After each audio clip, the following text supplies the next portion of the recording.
Welcome to 99th Monkey Liberty News for Tuesday, April 1st, 2014.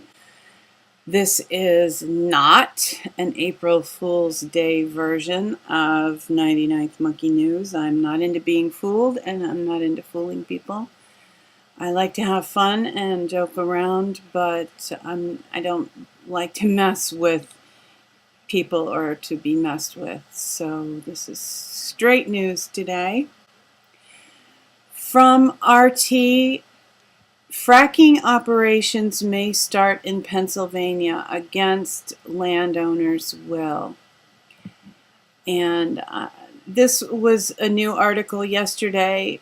I wanted to reference fracking. I don't talk a lot about fracking.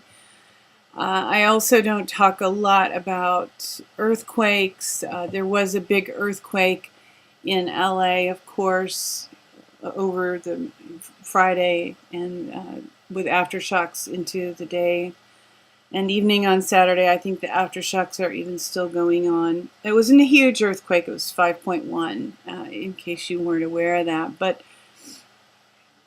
it pressed me to take a deeper look at some things, and I found this Dutchsinse video that I think is really relevant.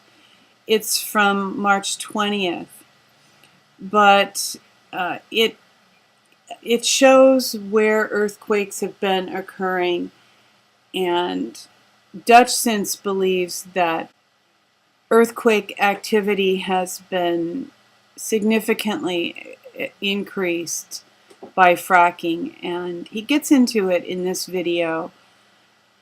There are so many issues on so many sides that it's really difficult for me to just pick one. I know there are Second Amendment people. I know there are people who speak more about Agenda 21. All these things just seem pretty much equally significant to me, and I want to keep learning about all of them, and I want to continue to share what I find that catches my eye. And this 12 minutes 56 seconds video from Dutchsinse seems really significant to me for the sake of perspective of what some of the geological issues are that we face. And a weather issue that we've been facing is the California drought. Where I live, we have had significant rains in the last couple weeks, with more in the forecast, which is great. But nevertheless, as I said last week, if they want to use a drought, a lack of water, as an excuse to impose various what would be considered consequences of scarcity, they'll just empty out the reservoirs. They don't really care. And here, natural news, here's a consequence, a scarcity consequence. California lowers organic standards in face of historic drought.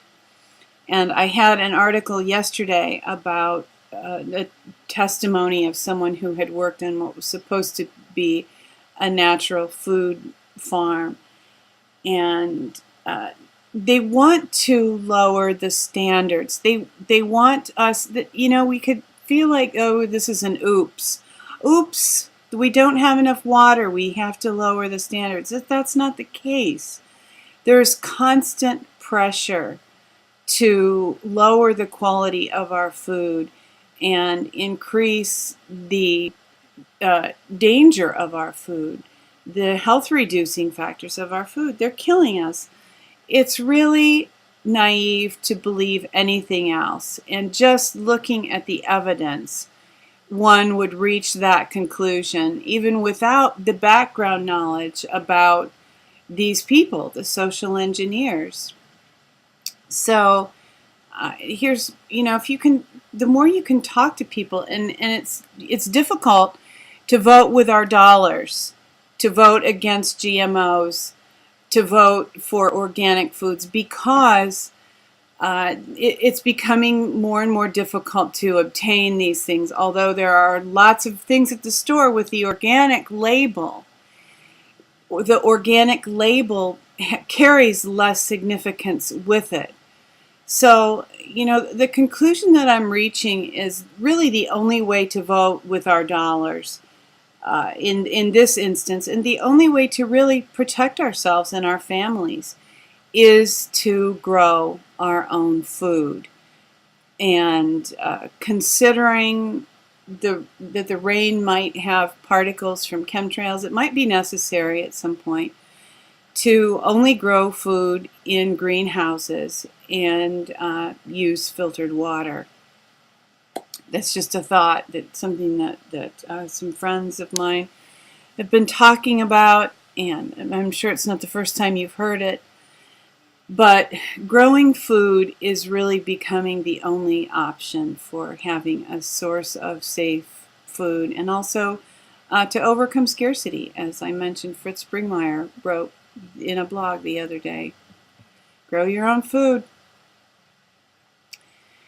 Here from WashingtonTimes.com, CIA officer confirmed no protests before misleading Benghazi account given. Information on the ground rejects protest account. Before the Obama administration gave an inaccurate narrative on national television that the Benghazi attacks grew from an anti-American protest, the CIA's station chief in Libya pointedly told his superiors in Washington that no such demonstration occurred. Documents and interviews with current and former intelligence officials show. The narrative is disintegrating, and this seems to be happening across the board. People are becoming aware. These things are seeping in more into mainstream media. But at this point, a lot of people don't seem to care. We somehow have become convinced that what the government does doesn't really impact our day-to-day lives. Well, it does. It absolutely does. And if you have friends that are asleep, please try to help them wake up. I personally would sacrifice a friendship in the hopes that I might be able to help someone become more aware, because this is very significant. And, the reality is I value friendships very highly, but people need to hear this. And if you infuriate them by telling them, well, someday they'll believe it, and they probably will forget that you were the one who told them. But we need everybody in this country to begin to speak out against these injustices and the lies. From usnews.com, Ukraine descending into Gestapo times, Russian politician says. Prominent Russians harp on claims of bandits and U.S. militarization.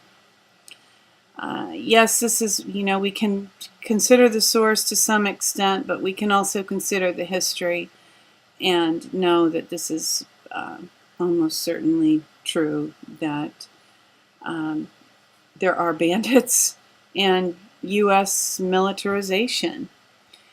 And, the emphasis for a lot of mainstream media has been the fact that Russia has taken over the Crimea. Well, that is nothing compared to the takeover of the EU by the rest of Ukraine. And from Zero Hedge, why did BRICS back Russia on Crimea? And to some extent, I think the answer is obvious, because there were injustices being committed by the EU and the people affiliated with the EU. This says, namely the BRICS grouping, Brazil, Russia, India, China, and South Africa, has unanimously and in many ways forcefully backed Russia's position on Crimea. The diplomat has reported on China's cautious and India's more enthusiastic backing of Russia before. However, the BRICS grouping as a whole has also stood by the Kremlin. We in America need to know this. We need to be aware that NATO, the EU, and the Western powers are not the end-all, be-all. That some very significant powers and forces are in other places, and unless we want World War III, we will become aware that we are no longer calling the shots in the world. We probably never had the right, but you know, the old saying, might makes right. We no longer have the might compared with some of the other people who would be opposing us. And we need to be cautious and just stop pushing our noses and our guns in where they are not wanted. Here's a YouTube video from RT, Road to Damascus. Trojan horses, aid convoys help young Islamist fighters go to Syria. Yeah, aid, so-called aid. From RT, CIA lied about torture's effectiveness according to unreleased Senate report.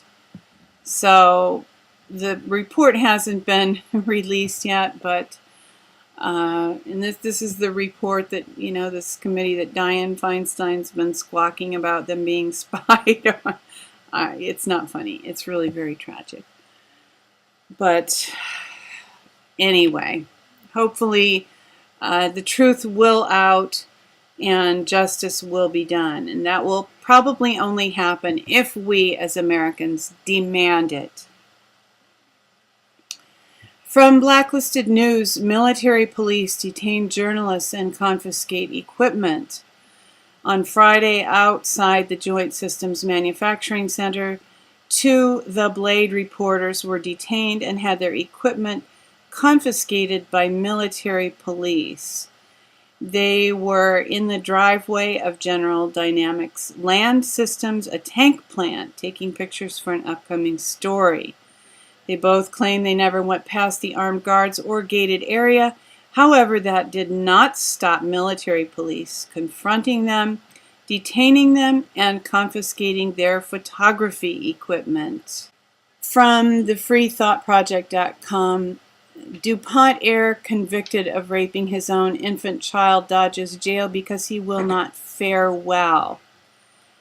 I'm not going to scroll down to the details of this. It's really unpleasant. But yeah, this DuPont Heir is not going to be sent to prison. He should have, I think when I read, he should have 2 separate minimum 10-year times in prison, sentences in prison, but he's not being sent. So this came to light when I forget if it's his wife or his ex-wife, filed charges concerning this issue, and it's all very ugly. He's, of course, the DuPonts are one of the 13 bloodline families. And I just kind of have this article here just as a reminder of who we're dealing with. He himself is unemployed. He receives money from a trust fund. And if you see his photo, he just looks like a tragic individual. Honestly, I felt kind of sorry for him. Seeing his photo, it's almost like, you know, looking through human skin into the face of a demon. And I'm not sure, but my guess is that his childhood was probably a nightmare, and hurting people hurt people. That's no justification here. And again, I'm just reminding us who we're dealing with as I go into some other articles here. This is a Fritz Springmeier blog that's on Mercy Triumphs, Divisions in the World Order, Patterns of Disunity.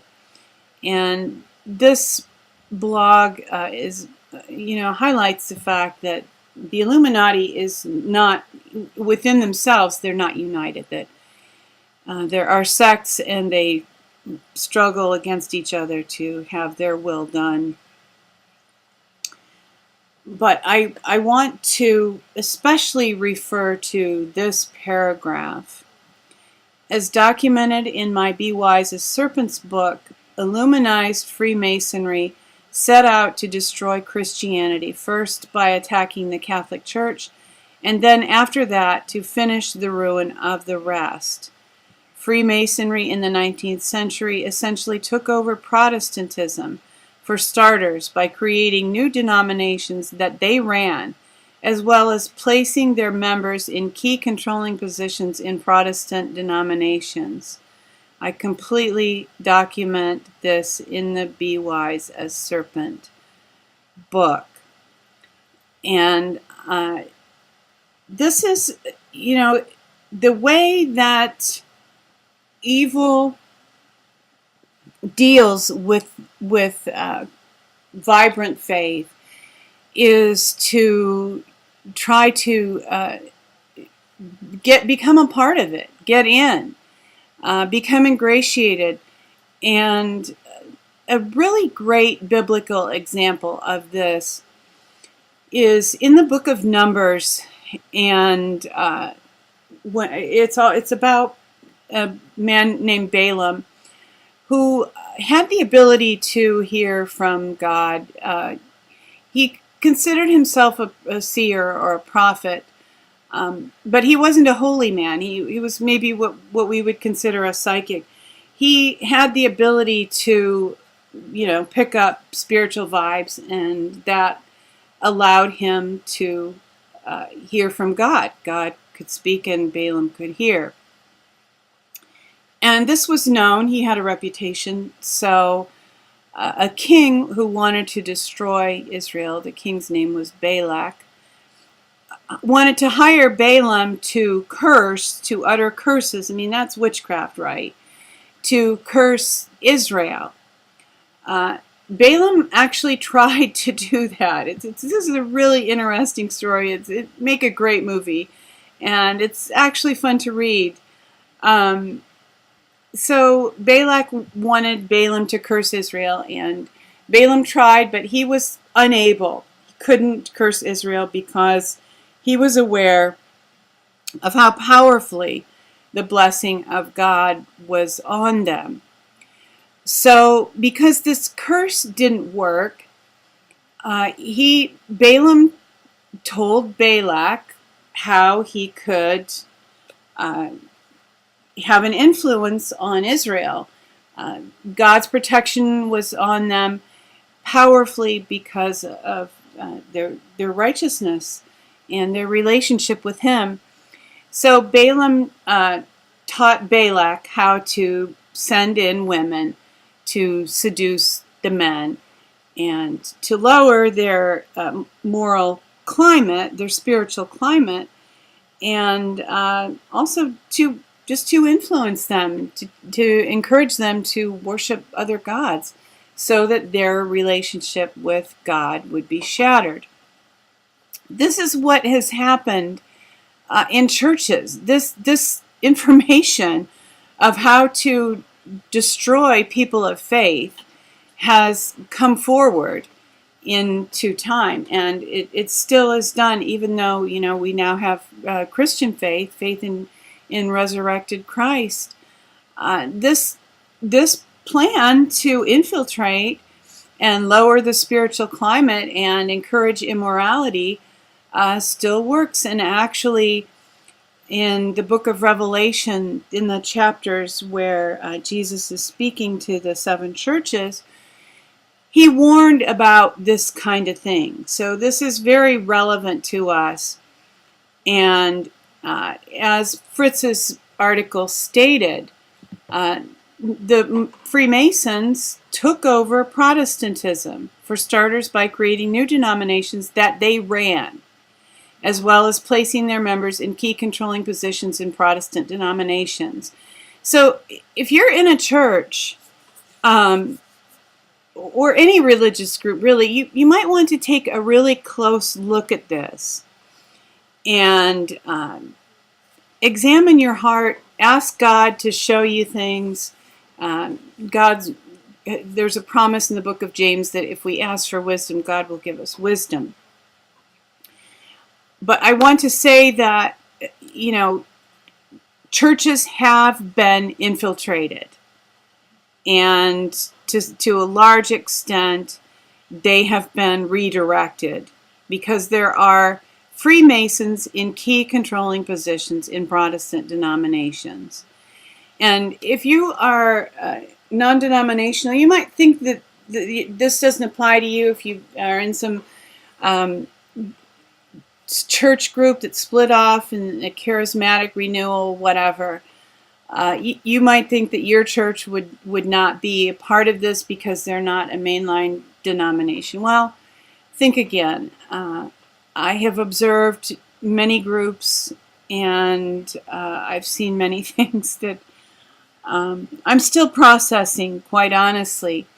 But I'm very aware that sometimes at very high levels, even Christian, non-denominational, and what's considered charismatic, whatever churches are led by people who are affiliated with the Illuminati. And, I'm sad about this, but I will just mention, and I think I've mentioned it before, that Rick Joyner is a Knight of Malta. And Rick Joyner has been in the past one of the most significant prophetic voices in maybe like the late 80s, early 90s. And at a certain point, he joined the Knights of Malta. And I believe that they handpicked him because they knew that that the Spirit of God was on him. They'd like to take the momentum created by genuine spirituality and direct it where they want it to go so it serves their purposes. And Benjamin Fulford this week, I'm kind of highlighting this because of his blog this week. Monotheism in Crisis, as high-level insiders claim the Quran and the New Testament were Vatican II Lodge propaganda. Well, yeah, it's a claim. And it stands to reason that the cabal want to get rid of vibrant faith because God is really the only one with the power to effectively oppose them, and also those who stand with God. And the last paragraph here from Fulford this week: such claims are shocking many in the monotheistic world. However, they can also be dismissed as part of the long-planned New World Order campaign to pave the way for a New Age world religion. And you may notice that sometimes people who say really radical things and expose very deep secrets of the Illuminati have a lot of hits on their YouTube videos, a lot of big following, I guess is what I'm trying to say. I believe that the dark powers, the cabal, promote people who, even though they might be exposing some truth, are without faith in Christ, faith in God. Because again, this is the only significant threat to them. And there are guys like David Icke and David Wilcock who don't really use Christianese, so to speak. They don't frame things within the Christian framework, but They emphasize love so powerfully, and God is love. And that is really where the power against evil resides, in God, who is love. And this is Psalm 2. I won't read it. I was going to, but this is getting long, so I'll leave that to you. But basically, God laughs at those who oppose him. And for the good news of the day is really just, I have two articles about some news that broke yesterday pertaining to people in the financial world being called into account for some of the things they've done. From the Wall Street Journal, FBI investigates high-speed trading.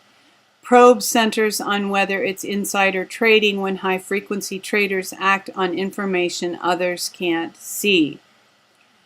Well, I think the answer to that question is pretty obvious. And you can't read this story unless you subscribe to the Wall Street Journal. But the information that we like to see is in the headline and the blurb.